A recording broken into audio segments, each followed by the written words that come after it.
Hello friends, बरायबाय Bodo 2.4 official YouTube channel आशा खालामो नोंथांमोना गासैबो मोजां दङ। The important updates बेनो जाबाय upcoming result जायखि application जा बा जायखि जाया जबानो जा दा गोबां रिजाल्ट फैगासिनो दङ देन बेनिफ्राय डकुमेन्ट भेरिफिकेशनावहाय मा नांगौ थ' नोंथांमोना डकुमेन्ट्सखौहाय मा खालामनांगौ मा खालामनाङा माबादि सिस्टेमाव नोंथांमोनखौ सेलेक्सन खालामगोन बेयावनो खायसे रिजेक्ट जागोन आरो खायसे एक्सेप्ट जागोन दा इम्पर्टेन्ट आपडेट बियो देन बेनिफ्राय जोंहा रिजाल्टआ माब्ला होमारगोन दासिमबो अफिसियेलि डेट फिक्स गैया नोंथांमोना गोबां कमेन्ट्स खालामदों 18 सेप्टेम्बराव मोनगोन होननानै आरो गुबुन गुबुन आर्टिकल्सफ्रा लिरलाबायो दा बिसोरो माबोरै लिरो आं मिथिया नाथाय अफिसियेलि जेबो आपडेट गैया जेब्ला अफिसियेल नटिस फैयो अब्लासो जों गासैबो डिटेल्सखौ मोननो हायो दा जायखिजाया नोंथांमोनाबो गोबां कमेन्ट्स खालामदों नोंथाङा मानो फेक इनफरमेसन होदों होननानै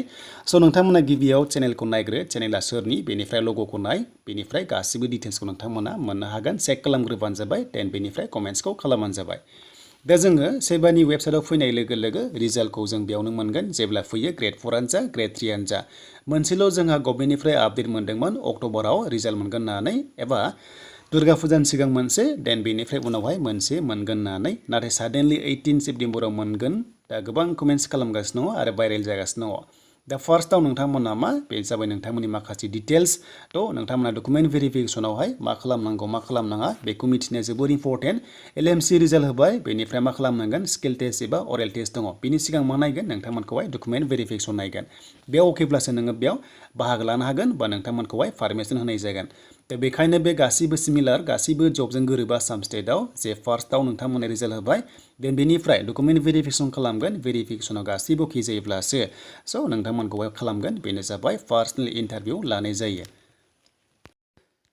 दा लोगोफोर नोंथांमोनाथ' मिथिखाबाय LMC आबो रिजाल्ट होबाय देन बेयाव नोंथांमोननि डकुमेन्ट भेरिफिकेशन खालामगोन आरो लोगोसे गासैबो अके थायोब्लासो स्किल टेस्टआव नोंथांमोना थांनो हागोन आरो बेयाव जायफ्रा फेक इनफरमेसन होदोंमोन स' नोंथांमोना रिजेक्ट जायो मानोना गासैबो डिटेल्सखौ बेयाव नोंथांमोनखौ चेक खालामग्रोगोन जे एप्लाइ खालामनायाव नोंथाङा मा होदोंमोन एबा होआखै बे जिनिसा दंना गैमारा बेखौ नायनाय जायो देन बेनिफ्राय जेब्ला आसाम स्टेट पर्टेलाव फैयो अब्ला बेयाव गासैबो डिटेल्स फैखायो आरो रिजाल्ट फैयोब्ला बेयावनो नोंथांमोना मोननो हागोन दा बेयाव नोंथांमोना गासैबो डिटेल्सखौहाय मोननो हाखायो स' बेनिफ्राय रिजाल्टआ 18 सेप्टेम्बराव फैयोब्लाथ' जोबोर मोजां नाथाय गुबुन गुबुन आर्टिकल्सआव होलाबायो बेफोर एसेबां माने फिक्स नङा जेब्ला अफिसियेल आपडेट फैयो अब्लासो गासैबो डिटेल्सआहाय फैयो देन बेनिफ्राय जायखिजाया इम्पर्टेन्ट आपडेटआ बेनो जोंहा मिथिनो गोनाङा आपकामिं डकुमेन्ट भेरिफिकेशनावहाय मा खालामनांगौ मा खालामनाङा माखौ नायगोन आरो माखौ नाया दा नोंथांमोना भिडिअखौ जोबजासिम नाय अब्लानो गासैबो डिटेल्सखौ नोंथांमोनाहाय मोननो हागोन स' दानिया जोंहा सबसे फिसासिन पस्टआव रिजाल्ट होयोब्ला 8 पासनि डिटेल्सखौ नोंथांमोना जेब्ला एप्लाइ खालामदोंमोन जे नोंथाङा 2008आव पास जादोंमोन होनना होदोंमोन ना बे नोंथांमोना प्रुफ होनांगोन आरो बेसेबां पार्सेन्ट मोनदोंमोन मार्क्स अफ मोनदोंमोन बेखौबो नोंथांमोना श' खालामनो हानांगोन मानोना बे जाबाय 8 पासनि जब नालाय 8 पासनि डिटेल्सखौ नोंथांमोना 8 पासनि डिटेल्सखौ नोंथांमोना श' खालामनांगोन अब्लासो एक्सेप्ट जागोन जेरै मार्कशिट बा नोंथांमोननि सार्टिफिकेट आरो सार्टिफिकेटआव नोंथांमोना IAS अफिसनिफ्राय बा DO अफिसनिफ्राय स' नोंथांमोना काउन्टार साइन थानांगोन डाइरेक्ट स्कुलनिफ्राय लाबोबानो जानाय नङा स' नोंथांमोना मोनसे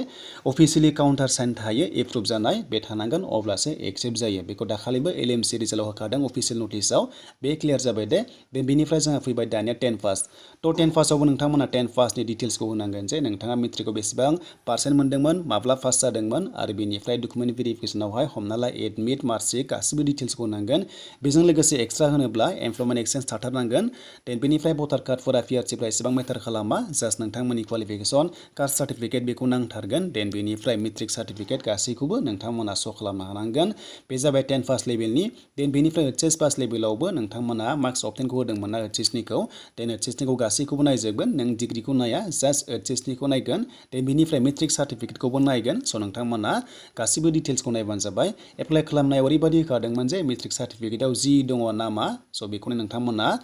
जेनुइन होनांगोन होनना बुंदों देन बेनिफ्राय एप्लाइ खालामनायाव साफा सानैया मिस्टेक खालामो दा बियो माबा मोनसे कनसिडार दंना गैया बेखौ मिथिथ'ला नाथाय जेब्ला अफिसियेल नटिस होयो अब्ला गासैबो डिटेल्सखौ नोंथांमोना मोननो हागोन थ' बे थांबाय HS पासनि देन बेनिफ्राय जोंहा लास्टआव फैबाय डिग्रि पास स' लोगोफोर गोबां कमेन्ट्स खालामदों डिग्रि पासआव खायसेया अरिजिनेल सार्टिफिकेट दिहुनाखै दासिमबो इउनिभार्सिटिनि मा जागोन एबा रिजेक्ट जागोन ना एक्सेप्ट जागोन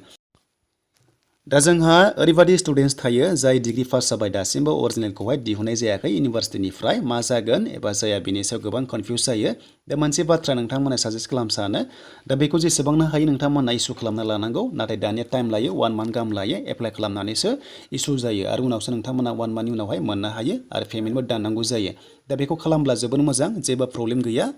इन फिउचारावहाय देन बेनिफ्राय मोनसे अपसन दङ नोंथांमोना जेब्ला डिग्री पास जायोना अब्ला मार्कशीट मोनो इउनिभार्सिटिनिफ्राय बेबो एक्सेप्ट जायो बेजों लोगोसे कलेजनिफ्राय मोनसे सार्टिफिकेट हरोना प्रफेसनेल बेबो एक्सेप्ट जायो नाथाय नोंथांमोना टाइम होगोन जे नोंथांमोना मोनसे फिक्स टाइम होगोन जे नोंथांमोना बिनि गेजेराव लाबोनांगोन एप्लाइ खालामनानै श' खालामनांगोन नोंथांमोननि अरिजिनेलखौहाय दा एसेबां गिनांगौ गैया नोंथांमोना हायो बेनो जाबाय कलेजनि नोंथांमोननि प्रफेसनेल सार्टिफिकेट मार्कशीट बेनिफ्राय डिग्री नोंथांमोननि डिग्रीनि सेमिस्टारनि रेजिस्ट्रेसन अके देन बेनिफ्राय मेट्रिकनि गासैबो डिटेल्सखौ बेयाव नायफिनजोबनाय जागोन।